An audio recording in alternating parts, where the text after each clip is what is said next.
Shabbat Shalom to everybody out there. I am Dr. Kifa bin Israel, Chief Apostle, Major Prophet unto the body of Messiah, Archbishop in our Lord's Church. And I'm so excited again to be alive to see another Sabbath, another day that I've never seen before, another day that you've never seen before, another time that we have not ever spent together, that we're spending together tonight. And we happen to be spending it together on the platforms such as YouTube, Facebook, and Twitter. Well, thank everybody that has joined us on Kingdom Building Institute and ministry pages on YouTube and on Facebook and on my page on Twitter, Dr. Kifa Israel. Truly a blessing to be here today, and it's always sentimental and very exciting to be with you on a Sabbath. When I do my prophecy talk broadcast, it's more so to inform you, to drop nuggets in you, to help you to get acclimated into the Hebrew roots teaching or the Messianic truth. That's basically what we call what we do now in the Bible. The apostles called the teachings of the Messiah, they called it the way. And the believers of the way were just that, believers. But now we have messianic believers because you have a lot of different groups out here and a lot of different combinations of teachings now, because a lot of people, you have to specify when you're in the Hebrew roots teaching or the messianic truth, because either one works fine.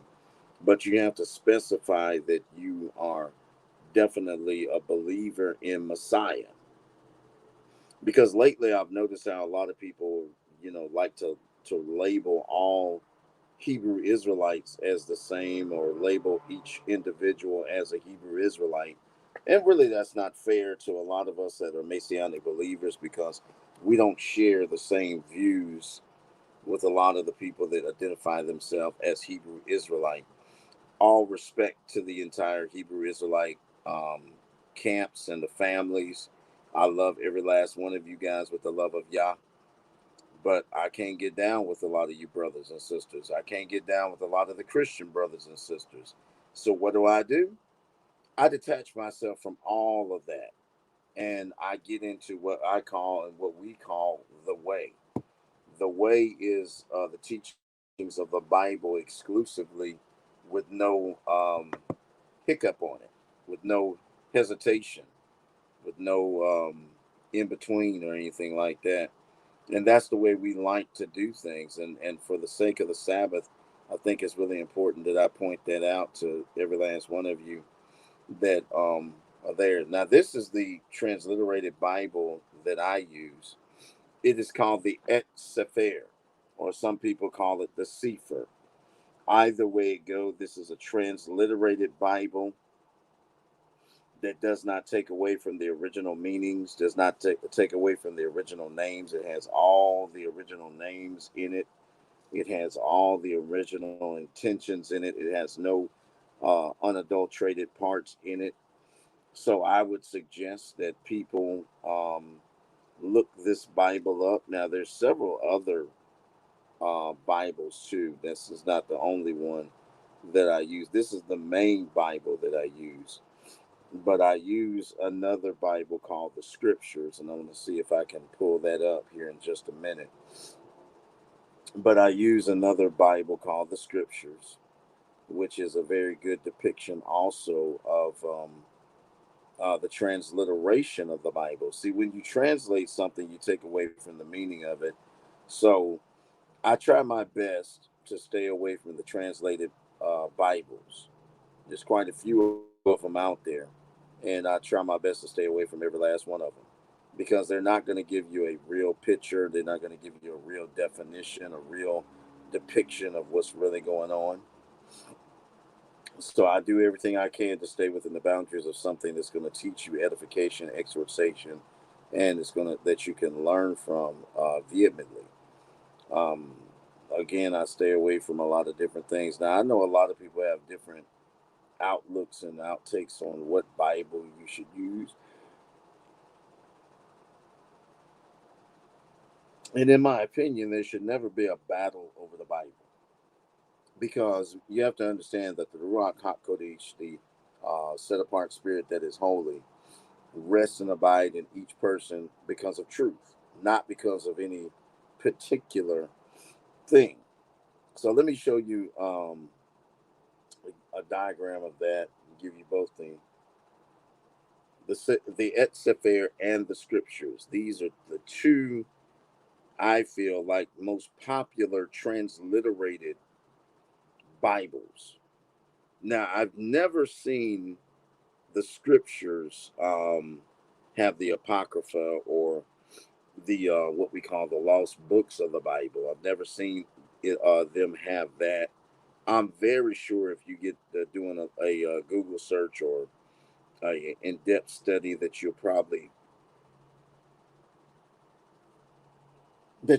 find it, but I have not been able to find it. So the scriptures transliterate the 66 books that have been given. That this book is based. This Bible is based out of South Africa to the ISR. The ISR is the Institute for Scripture Research. The Et Sefer, or Sefer, as people most strongly call it, is published in, I think it's in Bellevue, Washington, Everett, something like that, either Everett or Bellevue. Not real sure. Dr. Steve Pigeon is the editor of the Et Sefer. This is what you're looking at on your screen is the third edition. It's the third edition. You can download it on your application stores on your phones. If you have Android, if you have iPhone or anything like that, you can download it. I believe the cost of it is, I think it's like $22 or something. I'm not real sure. It's between $22 and $24 to download the Et Sefer from the application form on your phones, whether you have Android or whether you have um, iPhone or whatever it is that you have. So you can download that for $24. $24 or $23, something like that. Yeah, and it's awesome. It's really awesome. It's a great read. And I told somebody the other day that if you really want to get into the Bible and find out the truths of the Bible, then you will love both of these Bibles, because they give tremendous information that is backed up so hardly, so vehemently, and you'll never have an issue with it. And a lot of people have asked me, which is better, this, that, and the other. Is this better than that? That better than this? Anything that has been transliterated is a good read. Okay, it's a great read. Anything that's been transliterated. So these are my two suggestions to you before we actually get started today and talking here on the Sabbath. Um, the scriptures, again, you can look it up on the Google search. It will be up under ISR. In ISR, it stands for Institute for Scripture Research. Okay, they're in South Africa. Or you can actually go to Sefer.net, CEPHER.net, and you'll be going to the Sefer website, and there you'll be able to order one of these, the Sefer Bible. They have different makes of it, leather, hardback, whatever else that you're looking for. They have the makes for you right there, so you can gladly go to that, and they'll send you whatever. And I'm gonna tell you now, the lowest Bible I've seen on that website is about $95. So if you want to invest in some good teaching, good learning, I would suggest you get that, because it will edify your spirit, it will edify your soul, it will make you feel really good to know truth, because these Bibles have glossaries in it, they have dictionaries, all kind of stuff that are in these particular Bibles that will help you study and help you learn a lot more. Now, if anybody wants to know more about that, you can contact me on the different platforms that you're watching me on, and I will gladly answer you and give you more information. Now, today it's a really interesting day because I wanted to go and give you guys some history. There was a council in Europe by the name of they call themselves the Council of Nicaea, or the Council of Nicaea. They met in 325 AD. That means after the execution and sacrifice of Messiah. They met to deliberate about the divinity of the Messiah. There was a lot of question about the scrolls. We discovered the Dead Sea Scrolls and many other writings and works. And there was a lot of debate about the divinity of the Messiah. So this council met on two different occasions, to be exact. But in 325 AD, that's when they came to the definitive uh, explanation of the divinity of Messiah. And then thus the Bible was born. Contradictory to what a lot of people may say or talk about, the Bible was not put together by Yah himself. The Bible itself was put together by men that wanted to know more of the divinity of Messiah and wanted to know the ultimate plan of Yah. That's literally what happened. Now, we've based hundreds and hundreds of years, almost thousands of years, upon the Bible, not even knowing that the Bible in its entirety is not the complete message of Yah, because there were other parts of divine books that this council, called the Council of Nicaea or Nicaea, decided was not essential to the salvation of people. They didn't exactly say that the books were not important, but they said that the books were not essential to the salvation of people. Okay. And because they were not so called essential to the salvation of people, they didn't put them in. So thus we have a 66 book format. Now I know a lot of you guys would like to mysteriously and mystically put together the reason why it's 66 books.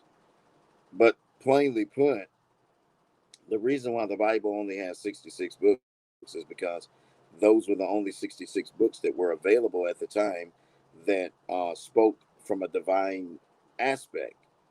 So the Council of Nicaea put it together and they said, okay, here you go. And in some cases where there was translations, especially the King James Bible, which the original translation of the King James Bible came in 1611, and there was another version that was reprinted after the 1611 Bible, and it was called the authoritative King James Version Bible, the authoritative King James Bible. And that Bible was full of translations. I mean, full of translations. Now, the original publication of the 1611 King James Bible, it had the Apocrypha in it. The Apocrypha are several books that, again, did make the cut during the 325 AD. And a lot of those books answered questions, especially from the book of Genesis.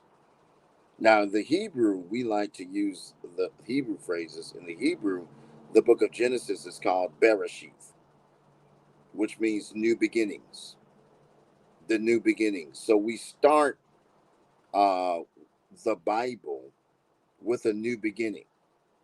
And the transliteration of that new beginning is nothing is done up under the sun that has never been done before.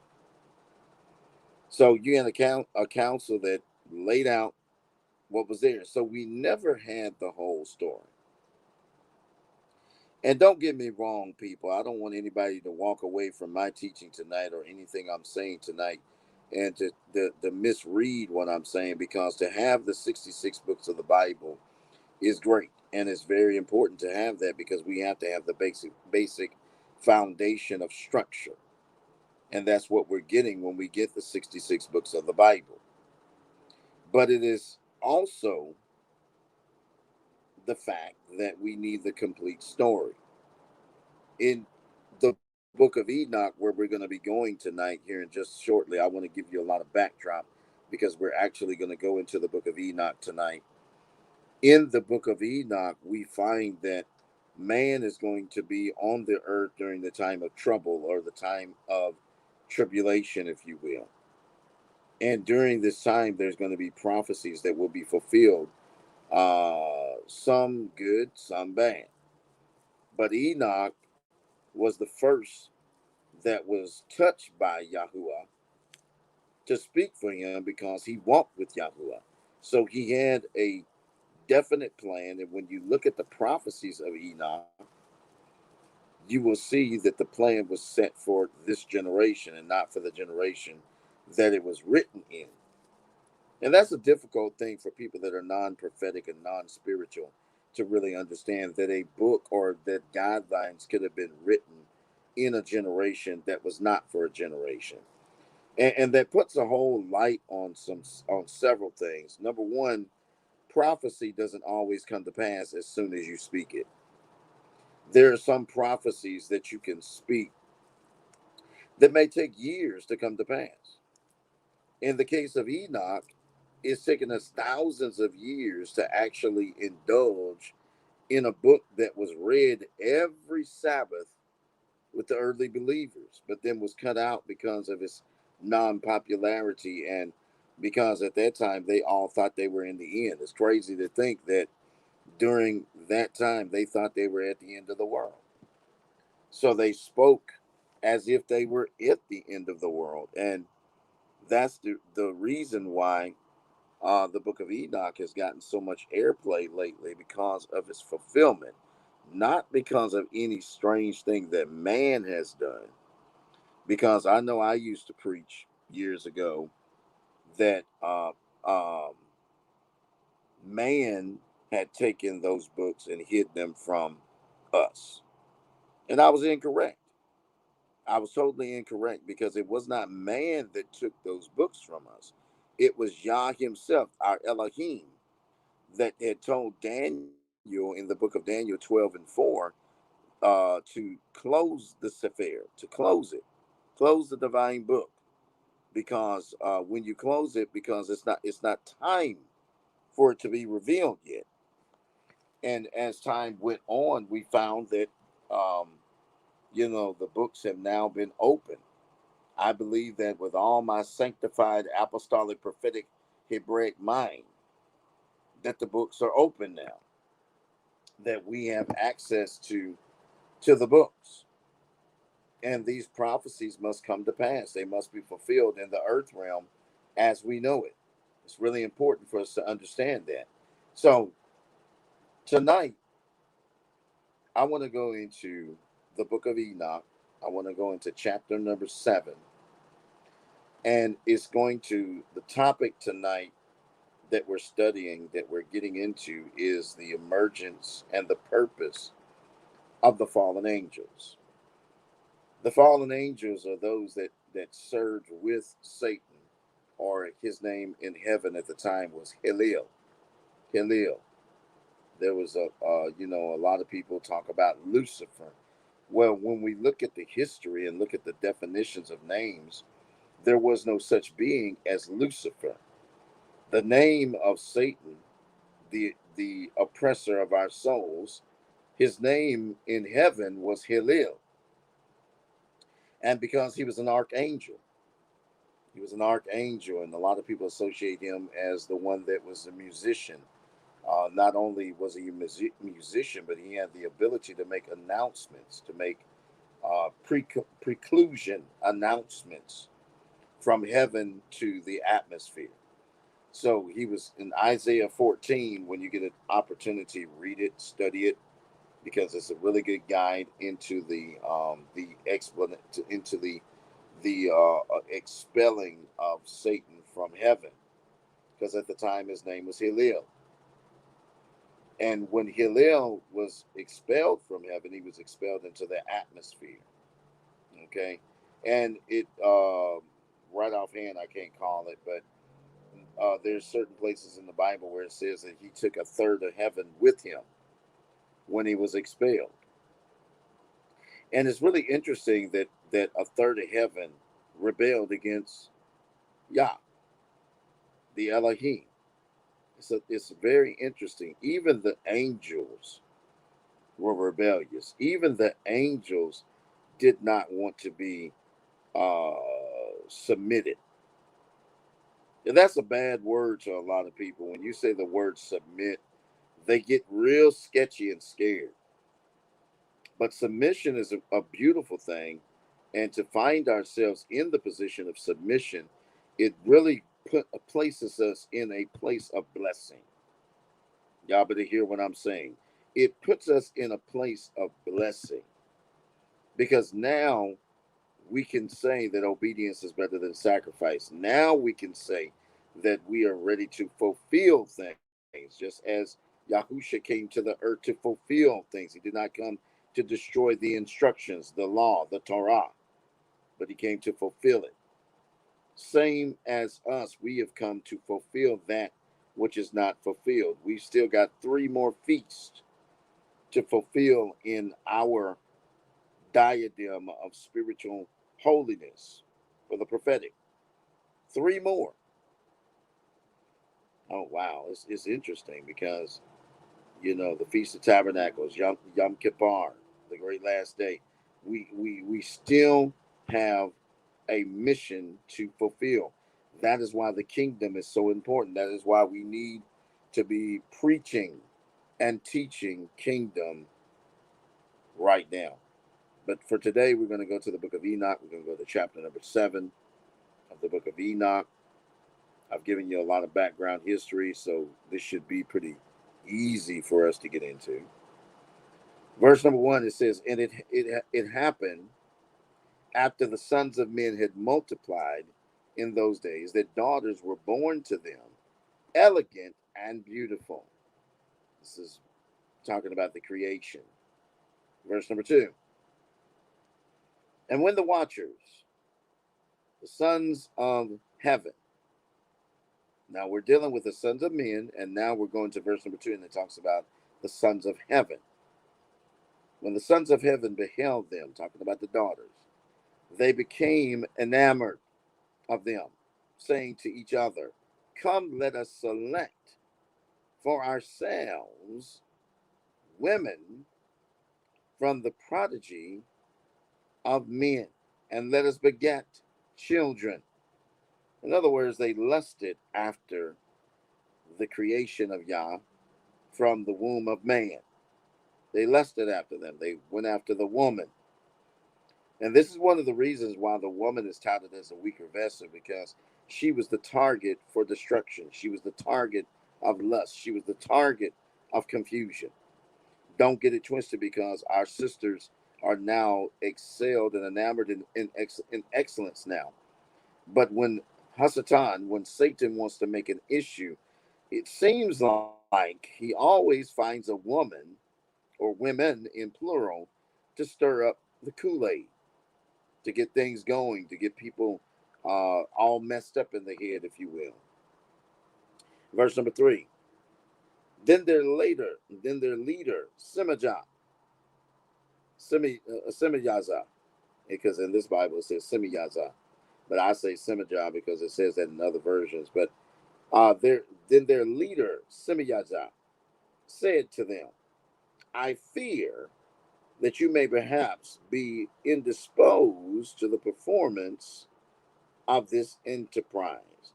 In other words, he did not have confidence in the other fallen angels that they were going to go through with the fact of getting women of flesh and doing what they had planned to do, which is to pollute them, point blank.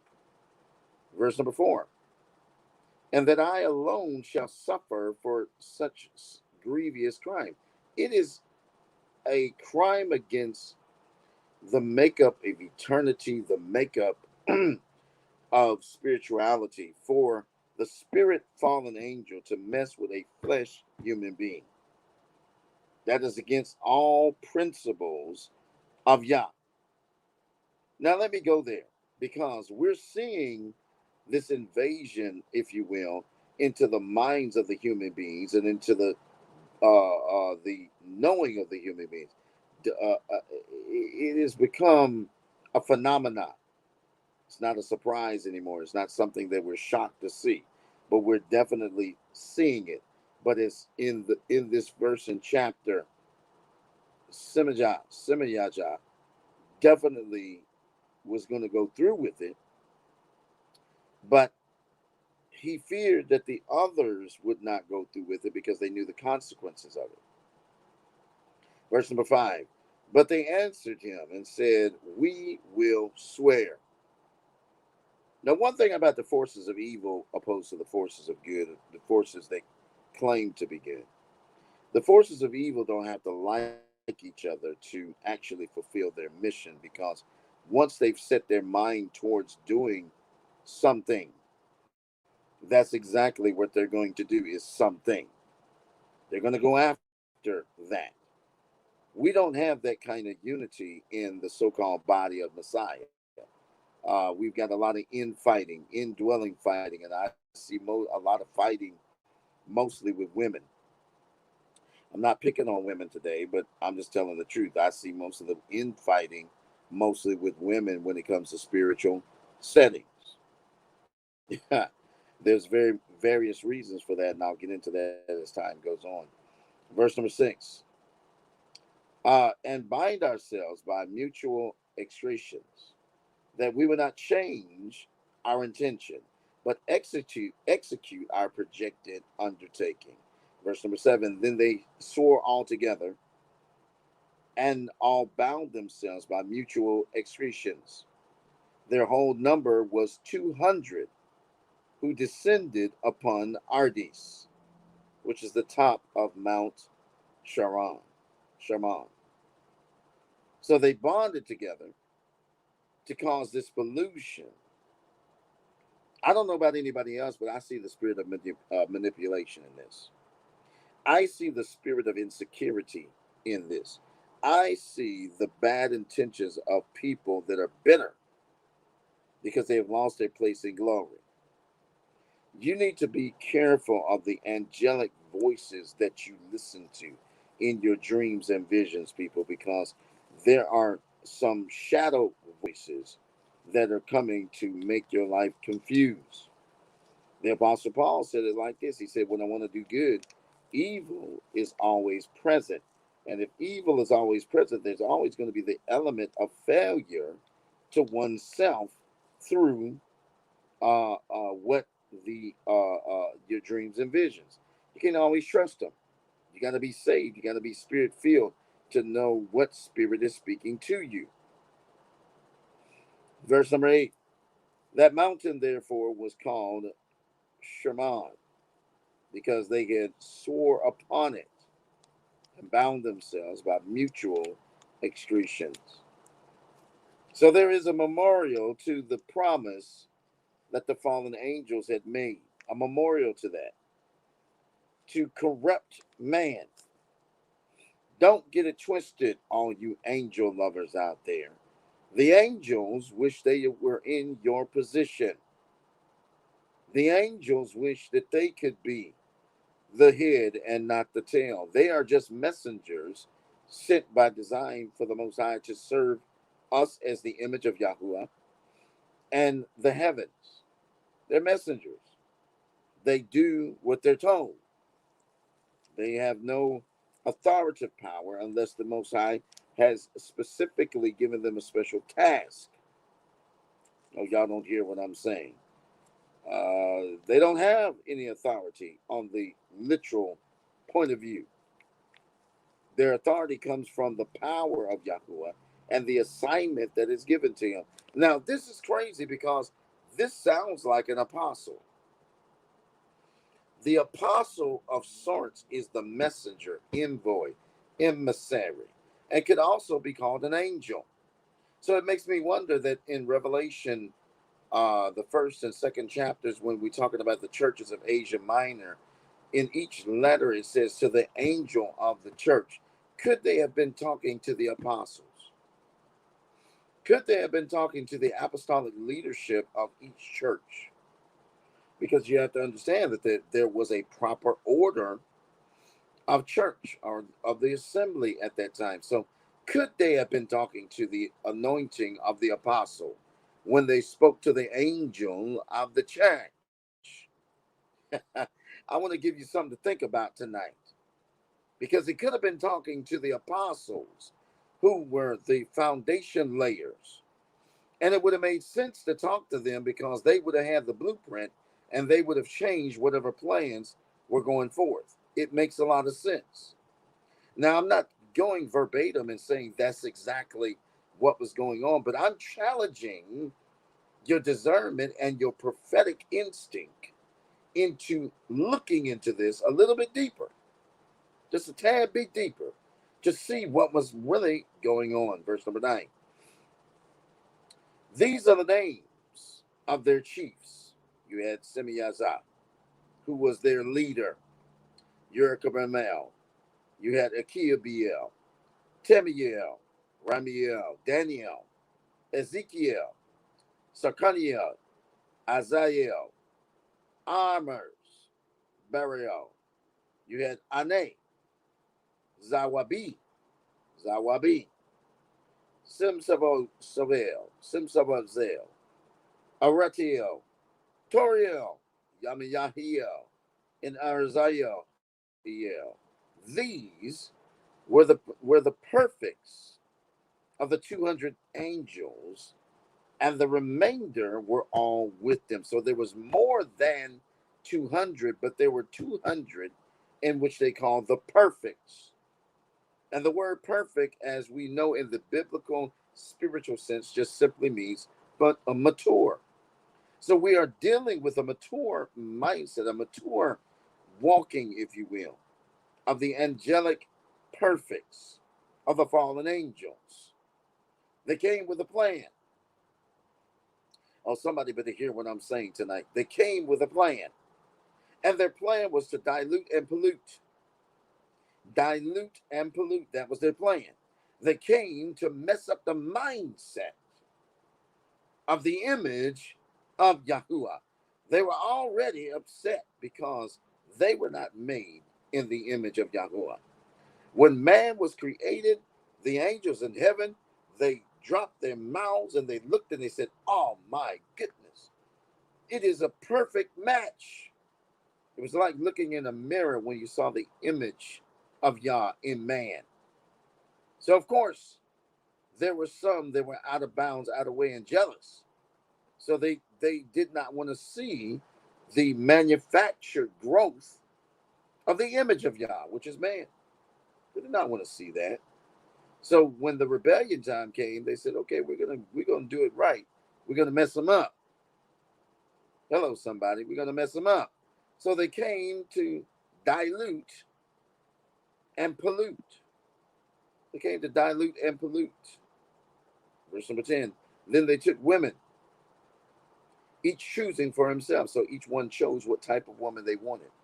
Talking about the fallen angels, the watchers, and whom they began to approach and with whom they cohabitated, teaching them what. Watch this now. This is where it starts getting really technical. Teaching them sorcery, incantations, and the dividing of roots and trees. That's how we get drugs today. That's how we get the manufacture of drugs such as cocaine, marijuana, all these different drugs. They came from the relationship of the fallen angels to the women. I told y'all, and I didn't say it literally, but when you get a room full of women and you see a bunch of confusion, that's by design. The nature of woman is to depend on her man. And when she goes astray and starts doing strange things and dealing with other women, then they start finding out things. And the fallen angels knew this. Let me read verse number 10 again, because it's a very interesting verse for us to ponder into. Then they took women, each choosing for himself, whom they began to approach, and with whom they cohabitated, teaching them sorcery, incantations, and the dividing of roots and trees. So witchcraft was very prevalent among the women because it was taught to them by the fallen angels. You better hear what I'm saying. So that was a divide already in the already creation of Yahuwah, which is man. We had already come to a part of insensitivity, if you will. And that part of insensitivity caused a world chaos. You think it's bad now with the COVID-19 situation. Can you imagine the situation in the beginning of time with the angels? The cohabitation of the women and the fallen angels, because they were taught this. Verse number 11. And the women conceiving brought forth Nephilim, or Nephilim, and they bore to them three races. My goodness, y'all. The women bore three races of these Nephilim, or Nephilim, if you will.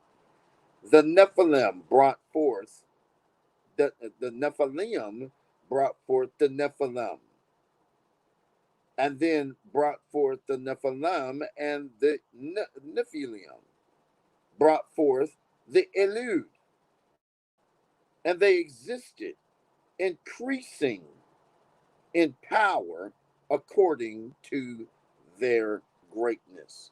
Now, I got to show y'all this because it does no justice just to hear it, but I'm going to show y'all this. This is really interesting what we just went over. There are forms of Nephilim, forms of them, the Nephilim, or Nephilim, as I like to say. I get mixed up on my words. I'm getting excited. Now, let me show you the forms so that you can be in there. Now, this is mostly in the book of Jubilees, but it's also, as you can see, in the book of Enoch. And this is what we were dealing with before the flood. Okay? Look at the watcher offspring, the angel, the fallen angels. Look at their offspring. They started with the Nephilim. The Nephilim produced giants. And then they also produced the Nephil. And then the Ilaho. Now, in chapter number 11 of the book of Enoch, and chapter number 7, it says Eliud. But it goes either way, Elihio or Elihud. These were the three forms. Watch yourself. The three forms of Nephilim. There's a lot of people that talk about the Nephilim, but they don't talk about the stages and steps of the Nephilim. Because if you look in Genesis, the 6th chapter, in the 4th verse, it says that they were here before and after. How can they be here after? Simple, because there were seeds of them. They left seeds of them. The big ones got killed. So the three natures, the three seeds or offsprings of them, produced themselves in the earth realm. Produced themselves in the earth realm, continuing the chaos. Now, I can guarantee you that somewhere down the line, generationally, we have ran into, if not all three of these forms of Nephilim, but we have dealt with some type of chaos that has been sent to dilute and pollute in some type of way. Oh my goodness. I don't want to get real technical, but I got to keep it real with you and talk to you a little bit. These three, some kind of way, continued with their mess Let me go to verse number 12. It says, oh yeah, and they increased. They existed, increasing in power according to their greatness. So spiritually, they had an advantage over human kind because they were born of the spirit and human. So they were going to be faster, quicker.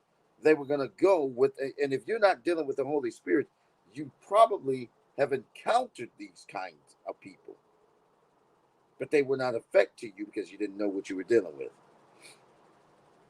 Verse number 12, it says, whose stature was each 300 cubits. These devoured all the labor of men until it became impossible to feed them. It was totally physically impossible to upkeep these giants, these Nephils and Elihos. It was impossible because they had an unusual appetite. They were not of natural form. Oh, y'all don't hear what I'm saying. They were not of natural form, because if they were of natural form, they would not have been so eager to feed themselves, because you had to look at the cost of the physical labor of them.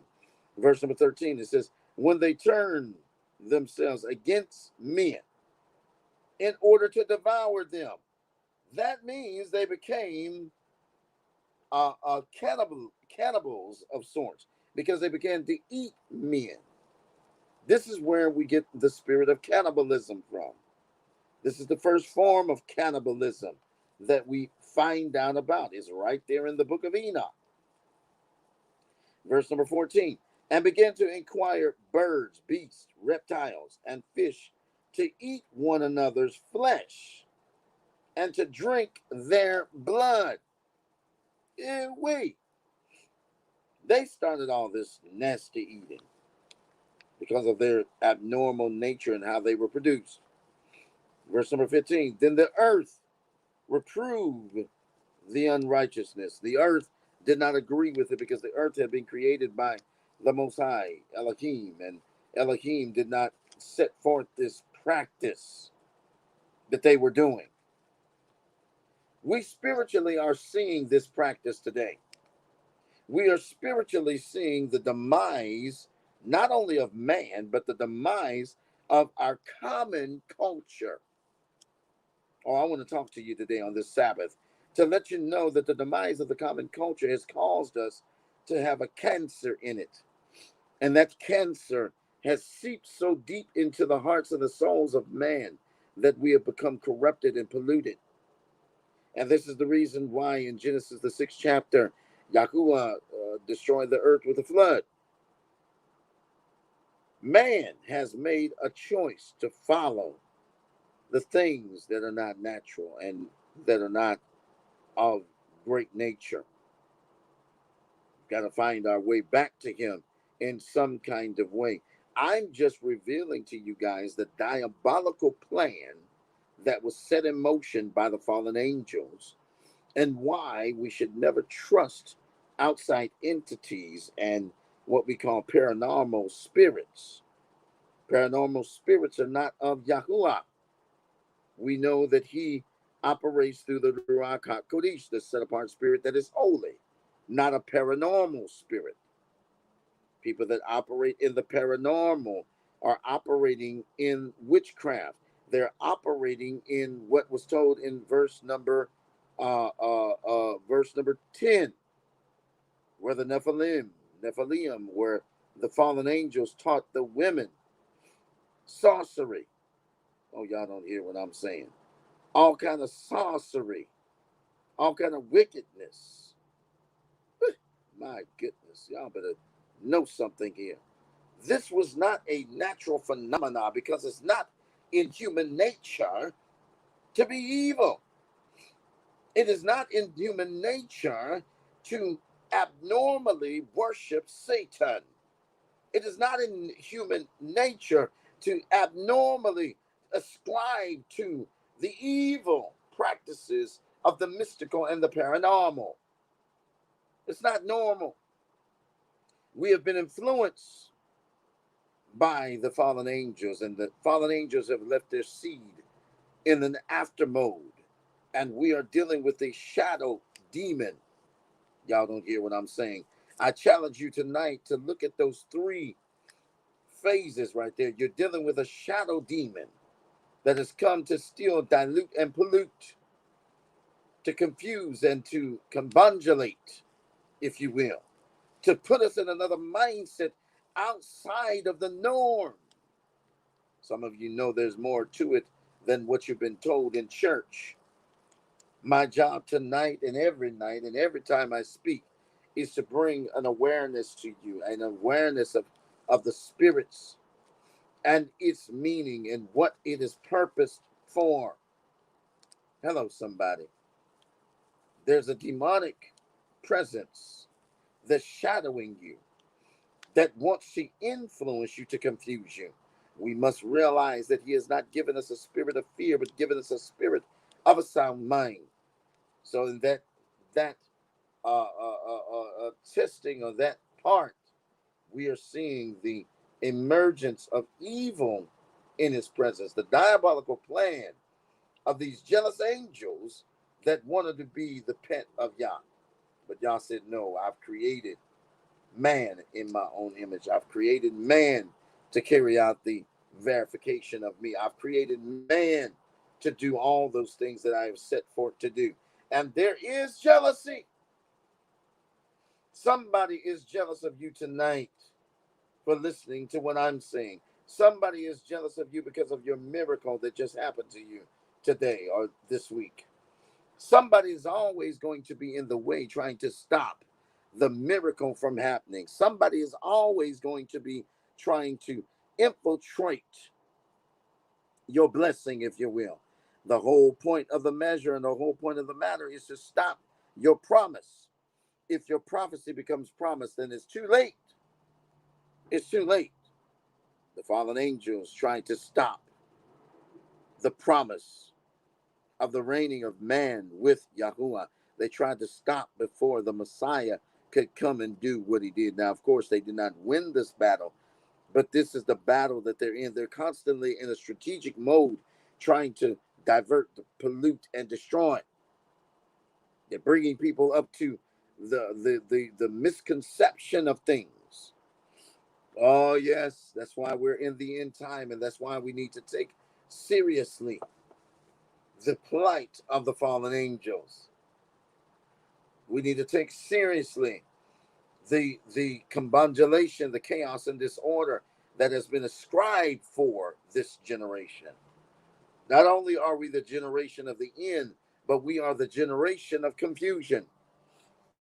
We are that X generation that has come and that is intelligent, where knowledge has increased, so that we can understand greater things. Yahusha said, greater works she shall do. And I challenge you tonight that the greater works are right here, that they're in front of us right now. Through the book of Jubilees and through the book of Enoch, we are finding out the identification of the purpose of the fallen angels.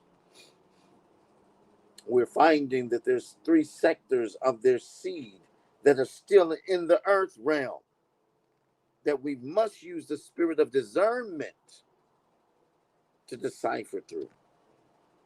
Oh my goodness. We've got to use the spirit of discernment to decipher through. I could teach this all night long, but I've given you a sub basis of what you need to know. We're going to be teaching again tomorrow at 3 p.m. on the Eastern Standard Time, and at 2 p.m. on the Central Standard Time, and 12 noon on the Mountain and Pacific times for those of you that are watching. We need you to sow into what we're doing, into our work. All you have to do is go to the Cash App, type in the $ Chief Apostle Kepha. Kepha is spelled Kepha.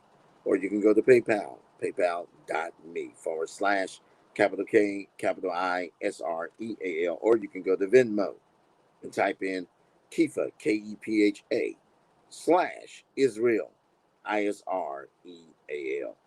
We need your financial support to continue what we're doing and to increase what we're doing so that we can give you a platform on each broadcast that we do to give you more information. This is the Sabbath. I say Shabbat Shalom to you.